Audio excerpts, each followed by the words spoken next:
गुमराह बंदा तब होता है जब बंदे को अपने अकाबर पर एतमाद ख़त्म होता है, अपने बुजुर्गों पर एतमाद ख़त्म होता है। जब एतमाद ख़त्म हो जाएगा तो फिर कहेगा जी वो ऐसे है, जी वो ऐसे है।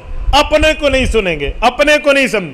कुछ दिनों पहले की बात है, मैं कुछ दिनों नहीं बल्कि यही यकम मुहर्रमुल हराम हज़रत उमर फ़ारूक रज़ी अल्लाह की शहादत के हवाले से मैं जुमा पढ़ाने के लिए अपनी मस्जिद में आया। मैं रास्ते में था, बरामदे से गुजरने लगा तो मुझे एक नौजवान ने पर्ची दी। मैंने कहा मौलाना ज़रा ये पर्ची। मैंने खोल के देखी तो 6 किताबों के हवाले लिखे हुए हैं। वो ऊपर लिखा हुआ है कि हज़रत उमर रज़ी अल्लाह अन्हु की शहादत तो 26 ज़ुल्हज को है, यकम मुहर्रमुल हराम तो इसलिए आपने कर ली है कि इमाम हुसैन की शहादत की वैल्यू कम की जाए। मैंने पर्ची बंद की। मैंने कहा बेटा आपसे पहले मैं इस बात पे आज बात करने लगा था, आपने अच्छा किया पर्ची दे दी, मैं बात करूँगा, लेकिन एक बात पूछूं। कहते जी हाँ। मैंने कहा ज़ाकिरीन सुनते रहते हो या उलमा सुनते हो? खामोश। मैंने कहा भाई ये तो बताओ, इंजीनियर मिर्ज़ा सुनते रहते हो या उलमा सुनते हो? अब उसकी आंखें थोड़ी डगमगाई, चेहरे पर थोड़ी कुछ बकुछ ऐसे निदामत वाली हंसी सी। मुफ्ती साहब वो जदीद दौर है ना मीडिया का। मैंने कहा है पुराना दौर है, जो मैं सवाल कर रहा हूँ उसका जवाब है तो हाँ करें, नहीं है तो ना करें, बात ठिकाने लगे। अजी उधर सुनता हूँ। मैंने कहा हमें कितना सुना है, हमारे चैनल को कितना सर्च किया है, हमारे दलाइल को कितना आपने सर्च करके समझा है? आपका चैनल भी है? मैंने कहा चल ले, गल पूरी हो गई है। जब आपको अपनों को पता ही नहीं है, आपको अपनों के दलाइल मालूमात ही नहीं है, भाई कलमा जिस मज़हब पे पढ़ रहे हो, नमाज जिस इमाम के पीछे पढ़ रहे हो, आप अपनी ज़कात सदकात उश्र रोज़ा हज नमाज जिहाद पता नहीं तो उम्रा और एक एक चीज़ जिस मज़हब के मुताबिक कर रहे हैं, क्या उन्हें शान अहले बैत और शान सहाबा बयान करने नहीं आती? आप इधर उधर जाते हैं। यार जब वालिद लैंड लॉर्ड है, आपको किसने क्या आप गली वाले से जाकर पैसे मांगे? क्यों तो मांग लेना भाई। हमारे अकाबिर उलमाए देवबंद हमारे इल्मी आबा हैं, इल्मी अबा व अजदाद हैं। जब हमारे इल्मी अबा व अजदाद अहले इल्म है, हम दाएं बाएं क्यों जाएं? हम क्यों जाएं दाएं बाएं? मैंने 2-4 मिनट पहले उसकी क्लास ली, उसके बाद फिर मैंने कहा जुमे में सुन लेना। कहते हैं मैं बैठा हूँ, 4 बंदे साथ लेकर आए, मैं बात करता हूँ।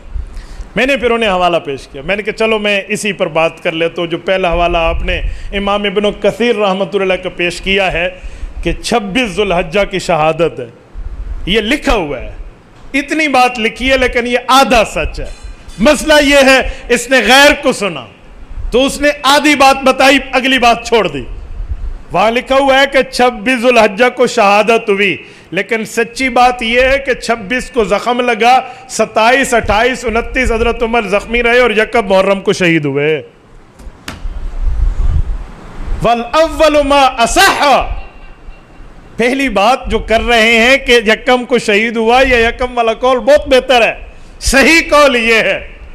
मैंने कहा आपने आधी बात सुनी, गैरों से कहा तुमने, गैरों को सुना तुमने, कुछ हमसे कहा होता, कुछ हमसे सुना होता, अपनों से तो आप नहीं सुनते।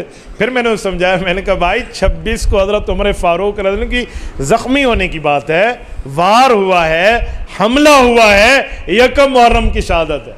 नंबर 2, अगर आप ये कह रहे हैं कि हज़रत इमाम हुसैन रज़ी अल्लाह की शहादत की वैल्यू कम करने की बात है हज़रत उमर की शहादत बताकर, और जब इस्लाम के 2 शहीद एक महीने में आ जाएं तो इस्लाम की वैल्यू कम होती है या बढ़ती है?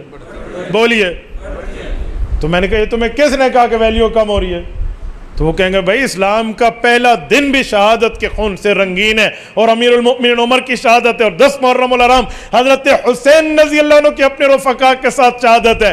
मैंने कहा इससे तो इस्लाम की आज़मत बढ़ रही है, इस्लाम की वैल्यू बढ़ रही है, इस्लाम की हैसियत बढ़ रही है। तुझे कैसे लगता है कि वैल्यू कम करने की बात है? कैसे लगता है? हाँ जी हजरत मुझे समझ आ गया, लेकिन बस मैंने कहा नहीं, वजह यह आपने हमें नहीं सुना, आपने 10 मिनट सुना, आपको मामला साफ और शीशा और पानी की तरह नजर आने लग गया।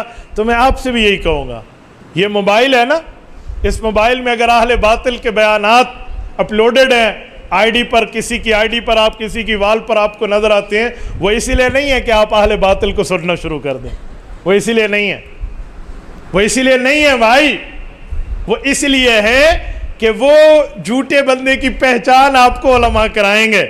आप अपने हजरात से पूछिए, हजरत ये क्लिप है, इसकी ज़रा हकीकत मुझे बताएं। جب میں یہ کہوں تو پھر آپ کے ذہن میں خیال آئے گا ہمیں نہیں پتہ چلتا، ہم خود سن لیں گے، سچ اور جھوٹ کا فرق کر لیں گے۔ میں نے کہا بھائی اگر اتنا ہی پتہ چلتا ہے تو پھر گولیاں دوائیاں خود لیا کرو، ڈاکٹر کے پاس کیوں جاتے ہو؟ خود کھا لو، جا کر دیکھو جس پر دل بنا ہو دل کے لیے تصویر والی دوائی لے لو، وہ کھا لو، جس پر دماغ بنا ہوا ہے دماغ کی تقویت کے لیے کھا لیں، جس پر گردے بنے ہوئے جی گردے کے لیے کھا لیں، میدا بنا ہوا ہے تو میدے کے لیے کھا لیں۔ آپ کھا لیں گے؟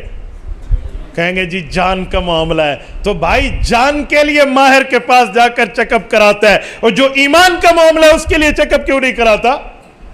تو جان اور ایمان میں کوئی فرق نہیں ہے۔ تو میرے دوستوں میں نے اسی لیے کہا کہ آپ حضرت حسین اور اہل بیت کی شان کچھ اہل حق سے بھی سن لیا۔